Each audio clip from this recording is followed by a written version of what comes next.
Hey everybody, Kingstar here, Lightspeed-saber League, world's fastest light-based fencing.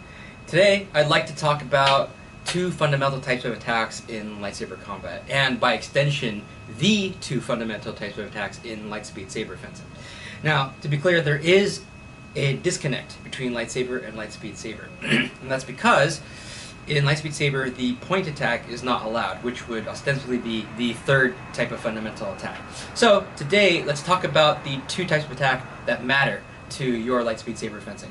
The semi-cut and the full cut, also known as the slash or the sweep. So a semi-cut is the type of thing that you see in Olympic saber fencing and in kendo. It's also known as a percussive hit or a broken strike. So it basically looks like this.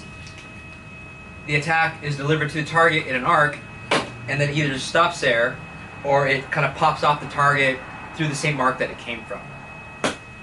Semi-cut. The other type of thing you get is a full cut. This is the sort of thing you see in Iaido and in military saber fencing, and yes, in Star Wars, in fact. In this case, we attack the target through an arc, and then instead of stopping, the cut travels through the target and it continues the arc. The type of cut that you're going to see in any given martial art or sport is very dependent on the weight of the weapon and the safety standards that exist in that sport or martial art. So we actually have something really special here in Lightspeed. We have the Lightspeed blade. It's a blade that is light enough that it can be used in the semi-cut form or the full cut form, and we also have safety standards that can accommodate both. So that means that we have massive tactical options when we're using this weapon. And so the question becomes, do you want to use a semi-cut or a full cut? When do you want to use them, and why? So let's take a look at that. We'll start with the semi-cut. Semi-cuts are mainly performed with the wrist and the elbows, and so they travel in only half an arc, which means that they can be delivered pretty fast. This also means that they're good for feints, so you can start in one line and then finish in the other one. They're also really good for transitioning, as I just showed you, from attack to attack, but also attack to defense too. So you can start with an attack, transition into a guard, attack guard, attack guard, attack guard, and attack guard. So again, that just shows the strength of versatility that the semi-cut actually has.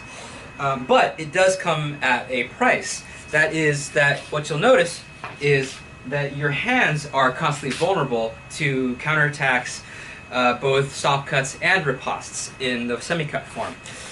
Because again, this is what it looks like. Hands up in front, up in front, up in front, up in front, up in front. So all the space between you and your opponent is what we call the kill zone.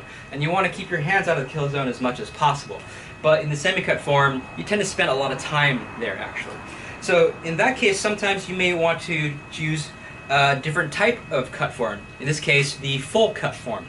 Now, in contrast to the versatility of the semi-cuts, full cuts are really, really committed. Full cuts are performed with the arm and the shoulder, and they travel in a full arc. You can't do a whole lot of these really, really fast, unlike a semi-cut. Also, like I said, they're really committed, so once you've decided you're doing it, you're basically doing it. So there's not a whole lot of room for feints. And there's not a lot of guards that these flow naturally into. On the other hand, though, any individual full cut attack is going to be faster than any individual semi-cut attack. And that is, of course, because, you know, you're basically winding it up. So this has important consequences in terms of the vulnerability that you saw in a semi-cut.